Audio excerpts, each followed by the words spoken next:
నమస్తే, సనాతన ధర్మం ఛానల్కి స్వాగతం.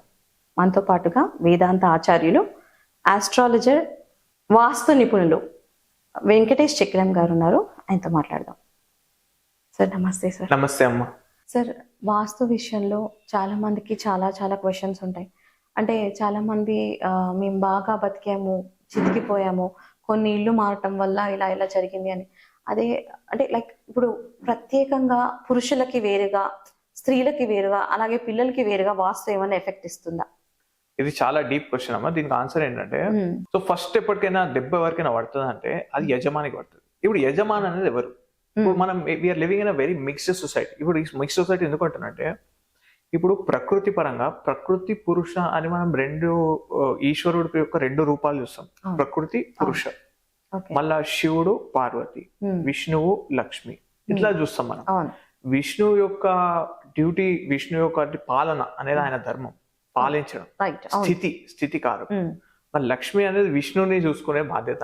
ఇక్కడ మనకి ఫెమినిజం ఇవన్నీ పెద్ద ఇది మనం చూడం. ఇది ఈ మధ్య వచ్చిన కొంచెం ప్రాబ్లమాటిక్ ఇష్యూస్. కానీ బట్ జనరల్ గా ఇప్పుడు ఎఫెక్ట్ ఎవరికి పడుతుంది అంటే, ఫస్ట్ మెయిన్ ఎఫెక్ట్ యజమానికి పడుతుంది. యజమాని ఎవరు అంటే the man of the house అని ఇంగ్లీష్ అంటాం. ఇక్కడ మనం పెద్ద హెజిటేట్ చేసి ఎవరైతే main man of the house first will get out, affected. ఇప్పుడు ఇక్కడ అభివృద్ధి జరిగితే కూడా, మ్యాన్ కి అభివృద్ధి జరిగితే ఆడమ్మ మంచిగా, పిల్లలు మంచిగా, అందరు హ్యాపీగా ఉంటారు.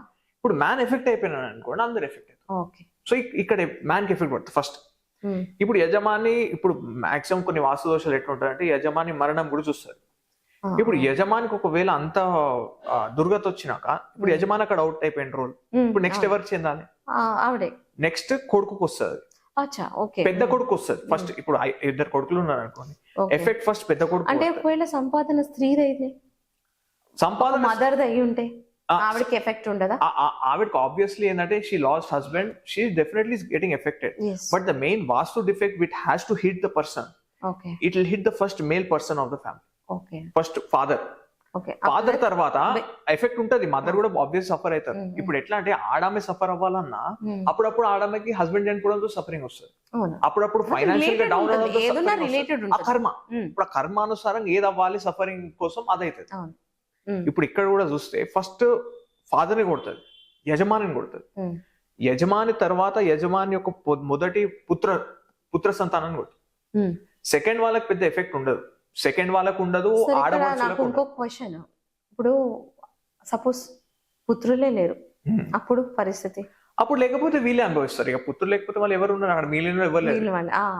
ఇక ఇల్లే ఒక భూత్ బంగ్లా అవుతుంది అంతే. ఇప్పుడు చాలా భూత్ బంగ్లాలు ప్రతి కామన్ వాస్తు, అమ్మాయిలే ఉంటారు చాలా మందికి పుత్రులు. అప్పుడు ఇలాంటి అప్పుడు డిఫరెంట్ గా ఉంటుంది, దాని వాస్తు డిఫరెంట్ గా వర్తిస్తుంది. అంటే వాళ్ళ కర్మానుసారం.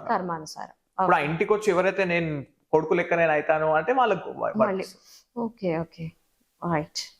సో ఇక్కడ మళ్ళా ఫస్ట్ కొడుకు తర్వాత ఇప్పుడు యజమానురాలు భార్య ఎఫెక్ట్ అవుతారు. తర్వాత మొదటి సంతానం, మొదటి కోడలు, పెద్ద కోడలు. సో ఏదైనా మీరు జనరల్ గా కొన్ని ఇండ్లలో చూస్తే, అకాల మృత్యు అయిన ఇండ్లలో చూస్తే, ఫాదర్ కి ఎప్పుడైతే అకాల మృత్యు అయిందో పెద్దన్న కూడా అవ్వడం, అలా కొన్ని కాంబినేషన్స్ మనకి చాలా కనిపిస్తాయి. సో దానికి కారణం ఇదే. తర్వాత ఇప్పుడు సెకండ్ వాళ్ళు ఎప్పుడైనా ఇన్సులేటెడ్ ఉంటారు. ప్లస్ లేడీస్, సెకండ్ కోడలు గానీ ఆడపడుచులకు కానీ పెద్ద ఎఫెక్ట్ ఉండదు. సరే, ఇప్పుడు పిల్లలు విషయం చూసుకుంటే, చాలా మంది పిల్లలు వాస్తు ప్రకారం చూసుకుంటే సరిగ్గా చదవట్లేదు, ఇంతకు ముందు బాగా చదివేవాడు, ఇంటికి వచ్చాక సరిగ్గా చదవట్లేదు అని చాలా మంది అంటూ ఉంటారు. అలా ఏమైనా పిల్లలకి ఎఫెక్ట్ ఉంటుందా? పర్టికులర్ ప్లేస్ అంటూ ఏమైనా ఉంటుందా పిల్లలు కూర్చొని చదవడానికి? ఉంటుందమ్మా. ఇప్పుడు చదువుకి మెయిన్ కారకత సరస్వతీదేవి. సరస్వతీదేవి అనుగ్రహం లేకపోతే మనకు చదువు అనేది అవ్వదు. ఇప్పుడు ఈ సరస్వతీదేవి మనకు ఆమె యొక్క అనుగ్రహం కావాలి. ఆవిడ అనుగ్రహం కావాలంటే ఇక్కడ వాస్తులో మనకి ఇక్కడ చాలా బ్యూటిఫుల్ టెక్నిక్స్ ఉన్నాయి. ఇప్పుడు చాలా మటుకు దానికి మనకి జ్యోతిష్ శాస్త్రంలో ఆన్సర్లు ఉండవు, మనకు వాస్తు శాస్త్రంలో ఆన్సర్ ఉంటుంది. ఇప్పుడు సరస్వతీదేవి అనుగ్రహం పొందాలంటే సరస్వతీదేవి స్థానం మనకి ఉత్తర వాయవ్యం అన్నంత మంచి స్థానం చదువుకి. వేరే ఈ వీడియో డెఫినెట్ గా పిల్లలు చూడాల్సిందే. ఇంకా ఉత్తర వాయవ్యంలో గనక కిటికీ ఉంది, ఆ కిటికీ పక్కన కూర్చొని చదివినంటే వీడు మెరిట్ స్టూడెంట్ అవుతాడు. సో సరస్వతి కటాక్షం అంత కలుగుతుంది.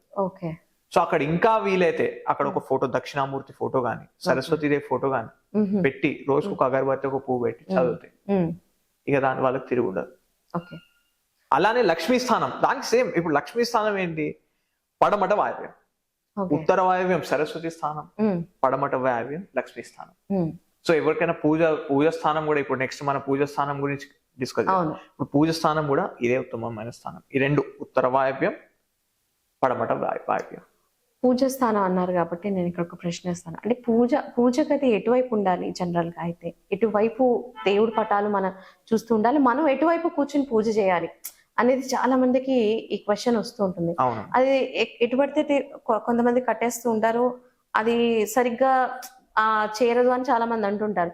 సో ఎగ్జాక్ట్ గా ఎటువైపు ఉండాలి పూజ గది? మనం కూర్చునే దిక్కు ఎటువైపు ఉండాలి? మనం పూజ చేసే దిక్కు కానీ ఏదైనా ఎటువైపు ఉండాలి? ఇప్పుడు నేను మీకు చదువు విషయంలో కూడా చెప్పిన, చదువు విషయంలో ఉత్తర వాయవ్యం అని, సంపాదన ధనం విషయంలో, పూజ విషయంలో, లక్ష్మీదేవి ఆరాధన, మనకు ఆశీస్సులు కావాలంటే పడమట వాయవ్యం చెప్పాను. ఇప్పుడు మనకి ఎక్కడ చూసినా సౌత్ మనం చూడమని ఎక్కడ లేదు. సౌత్ ఇస్ నాట్ డైరెక్షన్ మనం ఫేస్ చేయాలి. సో ఫస్ట్ ఏంటంటే చదువుకి గాని, సంపాదనకు గాని, పూజకు గాని సౌత్ అనేది పనికిరాదు. మనం అట్లా నెగెట్ చేసుకోవాలి, సౌత్ పనికిరాదు. ఇప్పుడు ఈస్ట్ చూసి నేను చదువుతానంటే ఈస్ట్ చదివే డైరెక్షన్ కాదు. ఈస్ట్ అనేది పేరు ప్రఖ్యాతులకు డైరెక్షన్. ఒక రాజు జనరల్ గా రాజుల కోట జనరల్ ఎప్పుడు ఈస్ట్ ఫేసింగ్ ఉంటాయి. మన పూర్వీకులలో మీరు ఎక్కడ కోటలు ఏమేమి ఉన్నా చూసుకున్నాం, మేజర్ రాజ్పుట్స్ వాళ్ళ ప్యాలెసెస్ కానీ చూసుకుని అన్ని ఈస్ట్ ఫేసింగ్ మనకు కనిపిస్తుంది. సెంటర్ ఈస్ట్ పెద్ద సింహద్వారం ఉంటాయి. So east is direction of prosperity, పేరు ప్రఖ్యాతులు, ఫేమ్, నేమ్, పవర్. అలానే నార్త్ ధనం, కుబేర స్థానం అంటారు. నార్త్ ధనం.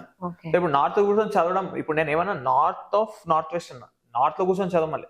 నార్త్ వెస్ట్ సరస్వతి స్థానం, నార్త్ కుబేర స్థానం, అక్కడ కూర్చొని చదివితే ఏం చదువు రాదు. సో ఇప్పుడు ఇక్కడ పూజ కూడా నార్త్ లో కూర్చొని పూజ మనకు పనికిరాదు, ఈశాన్యంలో పూజ అసలుకే పనికిరాదు. ఎందుకంటే దేవుడు అనేవాళ్ళు దేవుడు స్థానం అంటే అది బరువు గల స్థానం. దేవుడు స్థానం ఈశాన్యంలో ఉంటే మీరు ఈశాన్యంలో బరువు పెట్టారు. ఇప్పుడు జనరల్ గా గత 40 years నుంచి ట్రెండ్ ఏంటంటే, జనరల్ ఆస్ట్రాలజర్స్ ఎవరు ప్లాన్ ఇచ్చినా ఈశాన్యంలో ఎంట్రన్స్ ఇచ్చి, ఎంట్రన్స్ పక్కన పూజగా, దాని పక్కన కిచెన్. అవును, అది వర్తించదు. ఇప్పుడు ఎలా ఉండాలంటారు జనరల్ గా? ఎలా ఉండాలంటే ఆ స్థానం అనేది దేవుడి స్థానం కాదు. ఫస్ట్ ఈశాన్యం అనే గాని నార్త్ ఈస్ట్ అనేది దేవుడి స్థానం కాదు. దేవుడి స్థానం ఉండేది నార్త్ వెస్ట్. నార్త్ వెస్ట్ ఉత్తర వాయువ్యమైన పర్లే, పడమట వాయువ్యమైన పర్లే.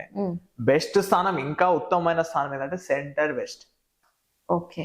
సో ఈవెన్ మేము సౌత్ వెస్ట్ కూడా పూజా స్థానమే. వెస్ట్ ఆఫ్ సౌత్ వెస్ట్ లో రాక్షస స్థానంలో మీరు దేవుడిని కూర్చోబెడితే రాక్షసుడు కంట్రోల్ అవుతాడు. So west of south west కూడా మేము ఇస్తాం. సో ఇదంతా డెఫినెట్ గా సో వెస్ట్ దైవం అంటే వెస్ట్, దైవం అంటే వెస్టే మనకు దైవం. అందుకే మనం ఏమైనా సాధించాలన్నా, మనం ఎప్పుడైనా ఏమైనా డిసిప్లిన్ స్టార్ట్ చేస్తే, ఇప్పుడు నేను వెయిట్ తగ్గాలి, డిసిప్లిన్ ఎటు తిరిగి వర్కౌట్ చేయాలంటే వెస్ట్. పూజ ఎటు తిరిగాలి, west. Manifestation, direction of manifestation west. So ఇప్పుడు మనం ఏదైనా అద్దాలు ఎక్కడ ఉండాలి? మీకు దేవుడు కృప కావాలి, అద్దానికి డైరెక్షన్ వెస్ట్. వెస్ట్ వాల్ మీద అద్దం పెట్టండి, మీరు చూడండి ఏమైంది. So manifestation west the direction of దైవాన్ని. మీరు ఆ గ్రేస్ కావాలంటే వెస్ట్ ద డైరెక్షన్. అంటే నేను చాలా మంది చూసాను, మన గేట్ కి ముందు అద్దాలు పెడుతుంటారు.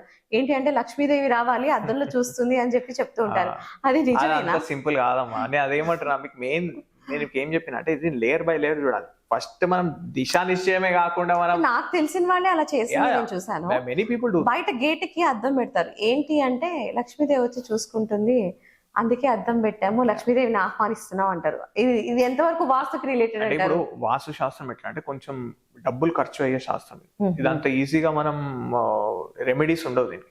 ఇప్పుడు జ్యోతిష్ శాస్త్రం ఏంటంటే చిన్న చిన్న రెమెడీస్, అది అక్కడ షాప్ లో, అది కిరాణా షాప్ లో కొని ఏదో రెమెడీస్ ఉంటుంది పూజ చేయాలి. వాస్తులో మీరు ఏమైనా రెమెడీ చేయడానికి దిగినారంటే మీకు లక్షలు ఖర్చు అవుతుంది. నేనేం అవ్వదంటది, మార్చుకోవాలి. దీనికి ఇప్పుడు కొంతమంది ఏంటంటే నాకు ఖర్చు కాకుండా ఏమైనా చెప్పండి అంటే, ఏ అద్దం పెట్టుడు ఇట్లాంటివి చెప్పండి, అట్లా అవ్వదు. దాని రిజల్ట్ కూడా ఏమి ఉండదు. మీకు రిజల్ట్ కావాలంటే మీరు చెయ్యాలి. ఇప్పుడు ఇక్కడ చేయాలంటే ఇటుక పెట్టాలి, ఇటుక కొనాలి, సిమెంట్ కొనాలి, మేస్త్రిని వెళ్ళాలి. ఇప్పుడు వాళ్ళ పిలుస్తుంది తాలికను. సో ఇక్కడ దిగాలి. ఇప్పుడు ఫీల్డ్ లో దిగి మనం చేసే ఇది ఉండాలి. అది లేకపోతే ఇక వాస్తు నమ్మి వేస్ట్. ఇక థ్యాంక్ యూ సార్, బాగా చెప్పారు.